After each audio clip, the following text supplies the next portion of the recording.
Hi friends, it's Mrs. Mayo. How are you today?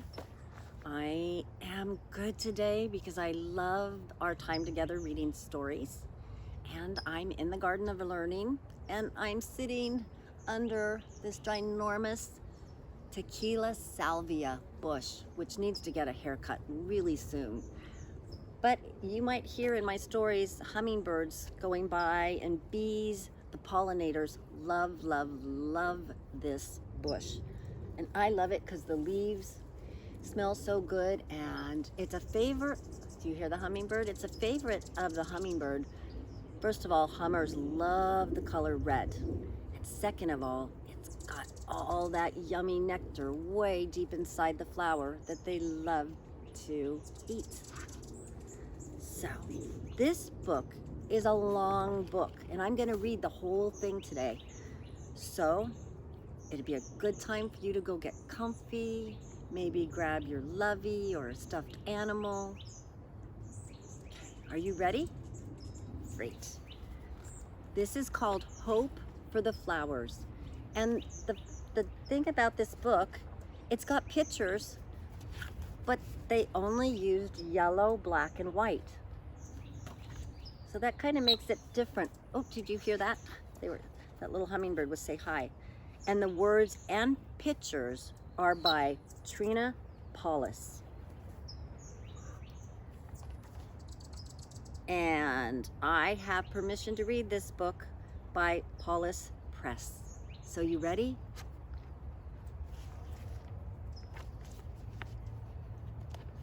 Oh, I like this. I'm going to read the author's note first. My thanks to everyone all over the world who has helped me believe in the butterfly. This is the tale of a caterpillar who has trouble becoming what he really is. It's like myself, like us. Love, Trina. To the more of life, the real revolution, and to my father who believed in it. Did I tell you that I'm sitting in the butterfly habitat? I thought that would be a fun place to read this book. Okay, here we go. Chapter 1. Once upon a time, a tiny striped caterpillar burst from the egg which had become home for so long. "Hello, world," he said. "It sure is bright out here in the sun."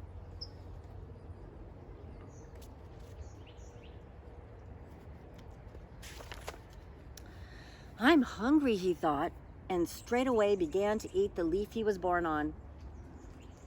And he ate another leaf and another leaf and another and got bigger and bigger and bigger, because that's what caterpillars do. Until one day he stopped eating and thought, there must be more to life than just eating and getting bigger. It's getting pretty dull. So Stripe crawled down the friendly tree which had shaded him and fed him. He was seeking more.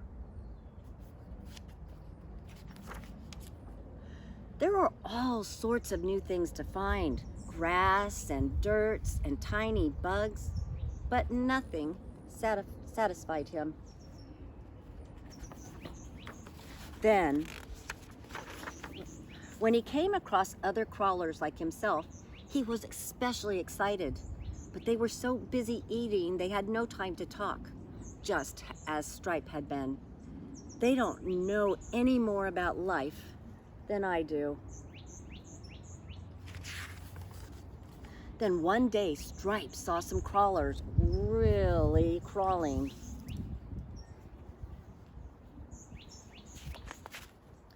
He looked around for their goal and saw a great column rising into the air. When he joined them, he discovered, oh my goodness, the column was a pile of squirming, pushing caterpillars. That's hard to say. A caterpillar pillar.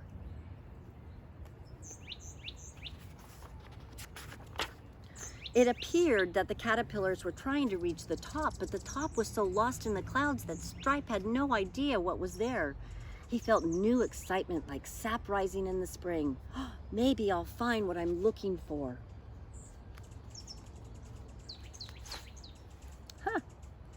Full of agitation, Stripe asked a fellow crawler, "Do you know what's happening?"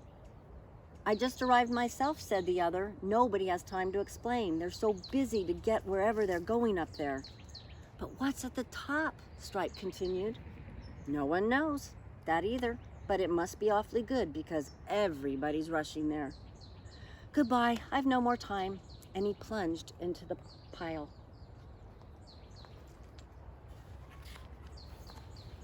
Stripe's head was bursting with new drive.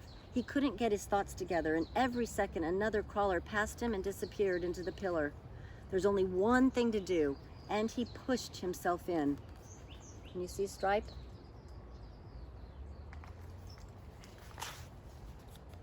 Chapter 2. The first moment on the pile were a shock. Stripe was pushed and kicked and stepped on from every direction. It was climb or be climbed. Stripe climbed. No more fellow caterpillars on Stripe's pile. They became only threats and obstacles, which he turned into steps and opportunities. This single-minded approach really helped, and Stripe felt like he was getting much higher. But some days, it seems, he could manage only to keep his place. It was especially then that an anxious shadow nagged inside him. "What's at the top?" It whispered, "Where are we going?"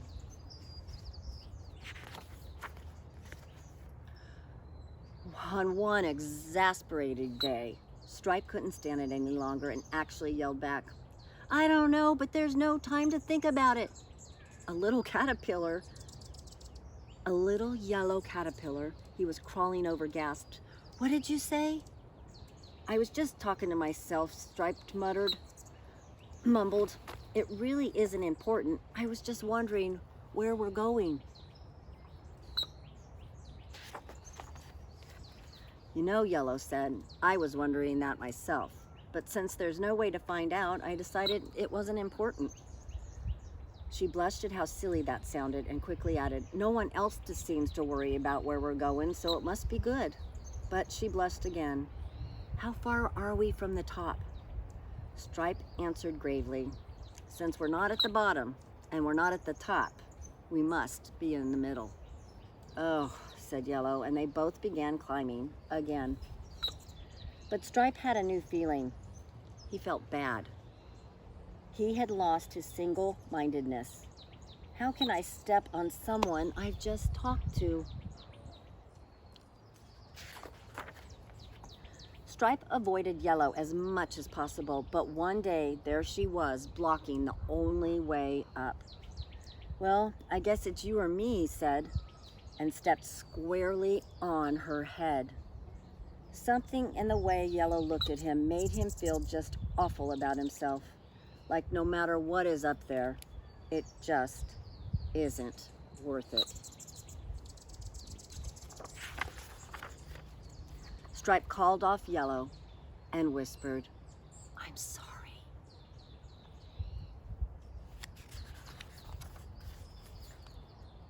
And Yellow began to cry. "I could stand this life, hoping in what was ahead until I met you talking to yourself that day. Since then, my heart just hasn't been in it, but I don't know what to do. I didn't know how badly I felt about this life until then. Not when you look at me so kindly. I know for sure I don't like this life. I just want to do something like crawl with you and nibble grass." Stripe's heart leapt inside. Everything looked different and the pillar made no sense at all. But this meant giving up the climb, and that was a really hard decision.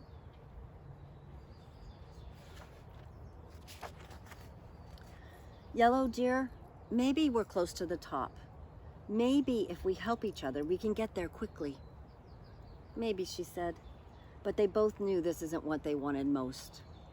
"Let's go down," Yellow said. "Okay," and they stopped climbing. They clung to each other as masses of killer caterpillars crawled over them. The air was terrible, but they were happy with each other and made a big ball so nobody could step in their eyes and stomachs. They did nothing at all for what seemed like a really long time. Suddenly, they didn't feel anything crawling over them. They unrolled and opened their eyes. They were at the side of the caterpillar pillar.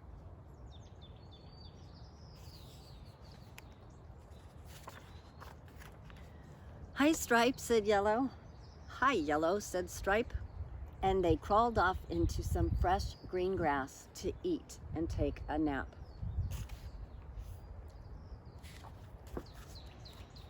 Just before they fell asleep, Stripe hugged Yellow. Being together like this is sure different from being crushed in that crowd. It sure is. She smiled and closed her eyes. Chapter 3. How are you doing? Do you like this book? So Yellow and Stripe romped in the grass and ate and grew fat and loved each other. They were so glad not to be fighting everybody every moment.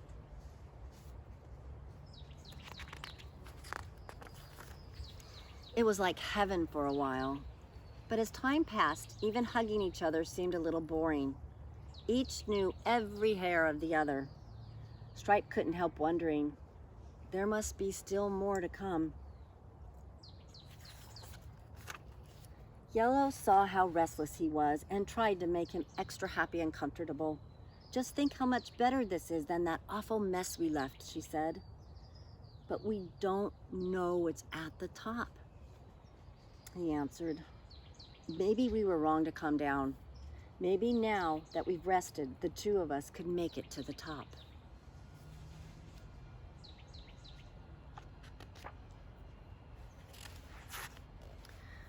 "Dear Stripe, please," she begged. "We have a nice home and we love each other, and that's enough. It's so much more than all those lonely climbers have." She was so sure Stripe would let her convince him, but only for a while.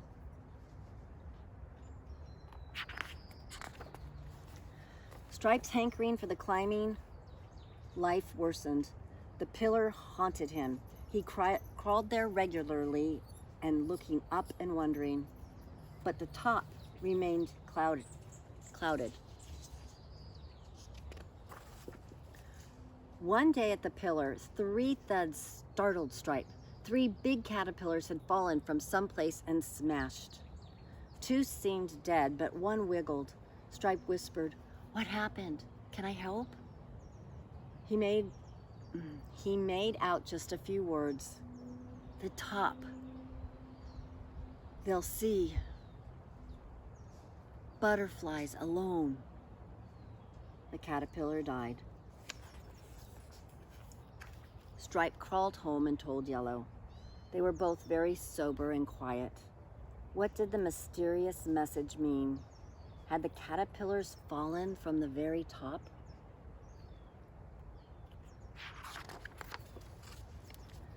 Finally, Stripe answered, "I gotta know. I must go and find out the secret of the top." And more gently, "Will you come and help me?" Yellow struggled inside. She loved Stripe and wanted to be with him. She wanted to help him succeed. But she just couldn't believe the top was worth all it asks to get there. She wanted to get up, too. The crawling life wasn't enough for her either. Stripe seemed so sure that Yellow felt ashamed not to agree. She also felt stupid and embarrassed, since she could never put her reasons into words that his kind of logic would accept. Yet somehow, waiting and not being sure was better than action she couldn't believe in. She couldn't explain, she couldn't prove anything, but for all her love, she couldn't go with Stripe. She knew climbing was a wrong way to get high. "No," she said, Heartsick, and Stripe left her for his climb.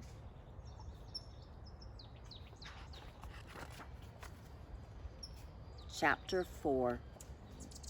Yellow was desolate. Wow, did you see that? Yellow was desolate without Stripe. That means she was really sad. Hello, Anna.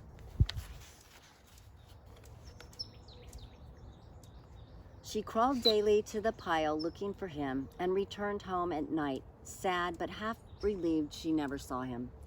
If she had, she feared she might plunge after him knowing that she shouldn't. She felt like doing something, anything, rather than this uncertain waiting. What in the world do I really want? She sighed. It seems different every few minutes, but I know there must be more. Finally, she became numb and wandered away from everything familiar.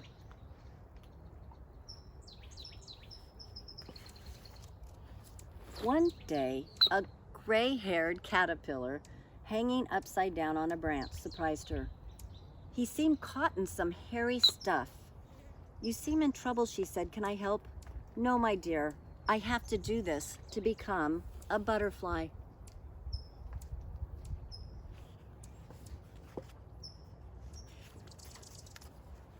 Her whole insides leapt.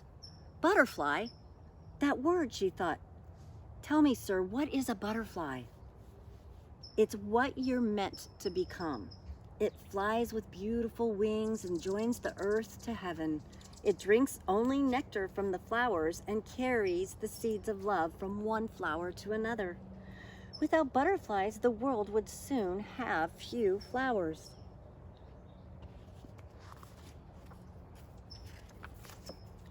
"It can't be true," gasped Yellow. "How can I believe there's a butterfly inside you or me when all I see is a fuzzy worm?"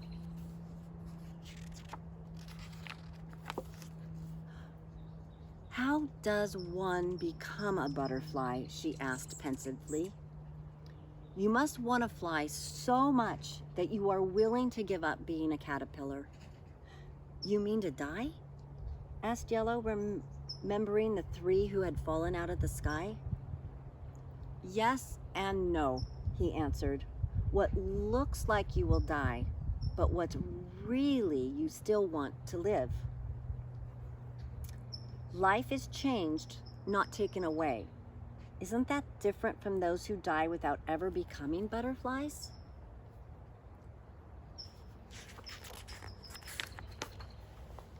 "And if I decide to become a butterfly," said Yellow hesitantly, "what do I do?" "Watch me. I'm making a cocoon. It looks like I'm hiding, I know, but a cocoon is no escape. It's an in-between house where the change takes place. It's a big step since you can never return to caterpillar life. During the change, it will seem to you or to anyone who might peek that nothing is happening, but the butterfly is already becoming. It just takes time."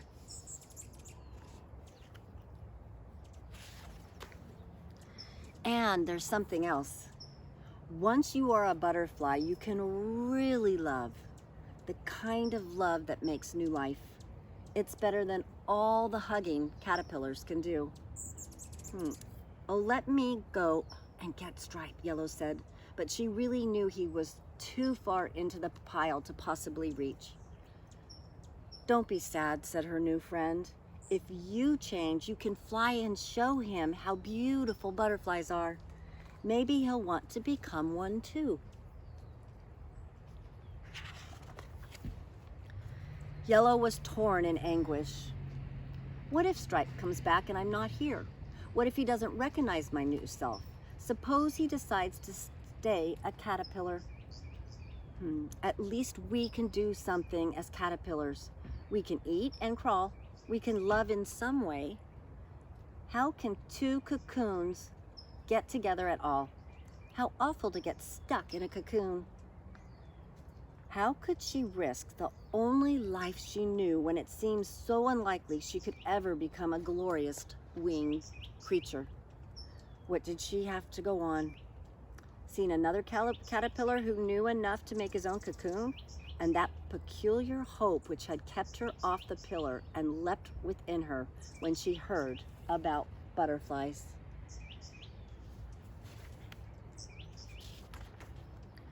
The gray-haired caterpillar continued to cover himself with silky threads. As he wove the last bit around his head, he called, You'll be a beautiful butterfly. We're all waiting for you.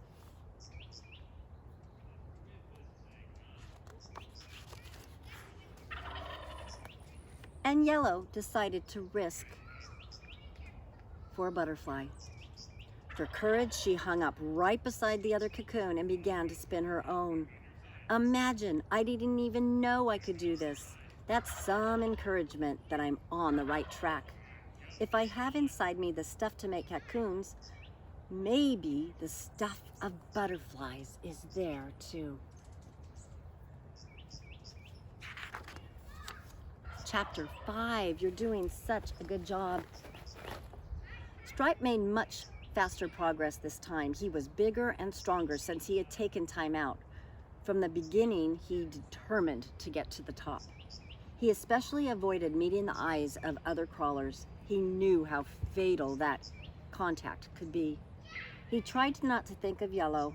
He disciplined himself neither to feel nor to be distracted. Oh my goodness, he's right in the middle again. He's teeny tiny. I can hardly see him.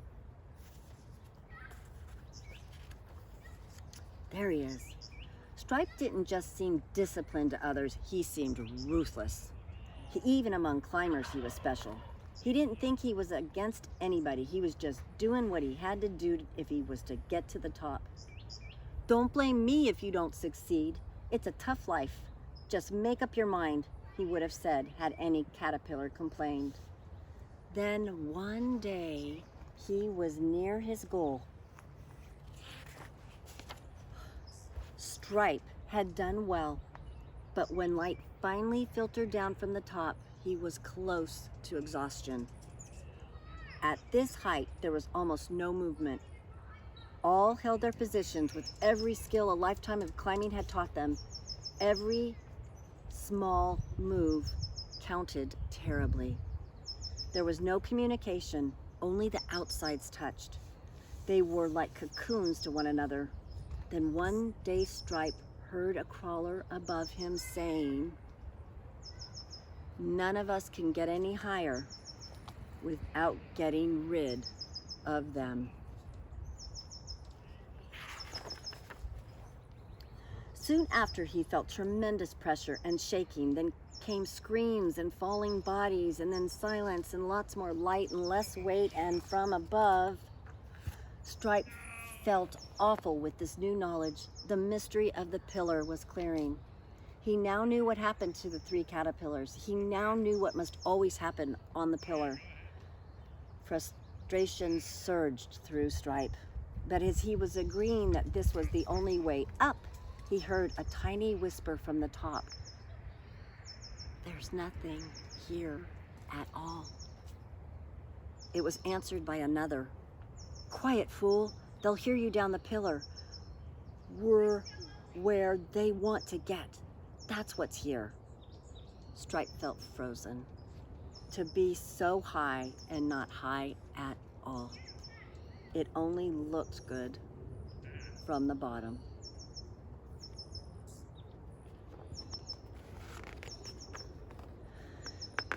But Stripe's thought was interrupted by bursts of movement all over his level. Each seemed to be making a last effort to find some entry to the top, but with every push, the top layer tightened. Finally, one caterpillar gasped, "Unless we try together, nobody will reach the top. Maybe if we give one big push, they can't hold us down forever." You're doing such a good job listening. But before they could act, there were cries and commotion of another kind. Stripe struggled to the edge to see the cause. A brilliant yellow winged creature was circling the pillar, moving freely. A wonderful sight. How did it get so high without climbing? When Stripe poked his head out, the creature seemed to recognize him. It extended his legs to try and grab him. Stripe caught himself just before being pulled out of the pile. The brilliant creature let go and looked sadly into his eyes. That look activated an excitement in Stripe that he hadn't felt since he first saw the pillar.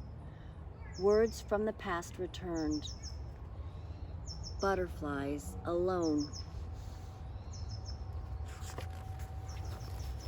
Such impossible thoughts, such an excitement inside wouldn't stop. He grew happy. Somehow he could escape. He could be carried away.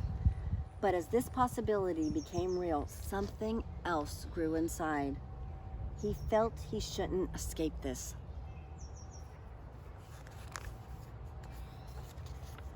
Looking into the creature's eyes, he could hardly bear the love he saw there. He felt unworthy. He wanted to change, to make up for all the times he had refused to look at the other. He tried to tell her what he felt. The other stared at him as though he were mad. Chapter 6. He turned around and began down the pillar. This time he didn't curl up. He stretched out full length and looked straight into the eyes of each caterpillar. He marveled at the variety and beauty, amazed that he had never noticed it before. He whispered to each, "I've been up there. There's nothing there." Most paid no attention. They were too intent on climbing. One said, "It's sour grapes. He's just bitter. I bet he never even made it to the top." But some were shocked and even stopped climbing to hear him. And one of these whispered in anguish, "Don't say that even if it's true. What else can we do?" Stripe's answer shocked them, including himself. "We can fly. We can become butterflies. There's nothing at the top and it doesn't matter." As he heard his own message, he realized how he had misread the instinct to get high. To get to the top, he must fly, not climb. Stripe looked at each caterpillar inebriated with joy, and there could be a butterfly inside. But the reaction was worse than before. He saw fear in the eyes. They didn't stop to listen or speak. This happy, glorious news was too much to take, too good to be true. And if it wasn't true, the hope that lit up the pillar dimmed, and all seemed confused and unreal. The way down was so immensely long. The vision of the butterfly faded.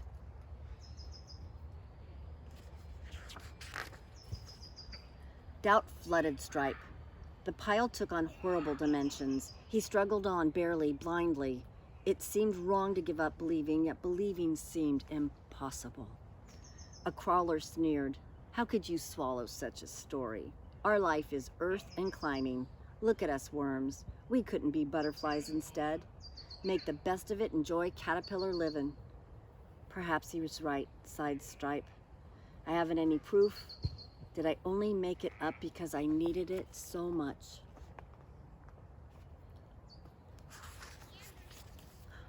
And in pain, he continued down, searching for those eyes which would let him whisper, "I saw a butterfly. There can be more to life." You're doing so good. We're almost done. One day, finally, he was down. Chapter 7. Tired and sad, Stripe crawled off to the old place where Yellow and he had romped. She was not there, and he was too exhausted to go further. Oh, he curled up and fell asleep. When he finally awoke, he found the yellow creature fanning him with wings of light. Is this a dream, he wondered?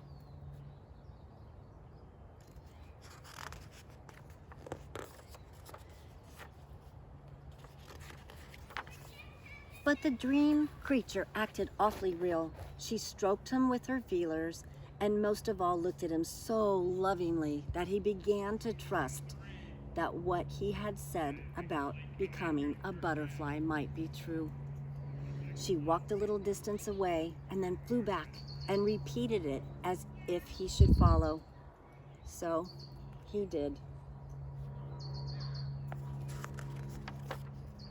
They came from they came to a branch which hung to form sacks.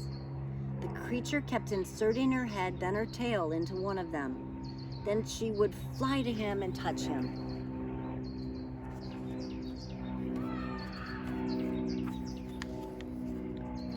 Her feelers quivered, and Stripe knew she was speaking. He couldn't make out the words. Then suddenly, he seemed to understand.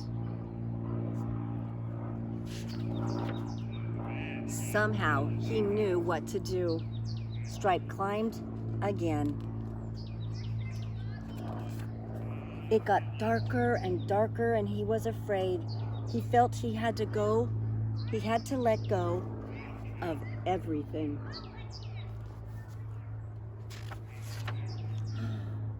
And Yellow waited. Look at this, boys and girls. We're almost done. Until one day,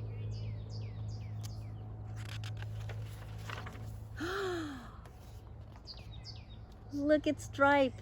What is he?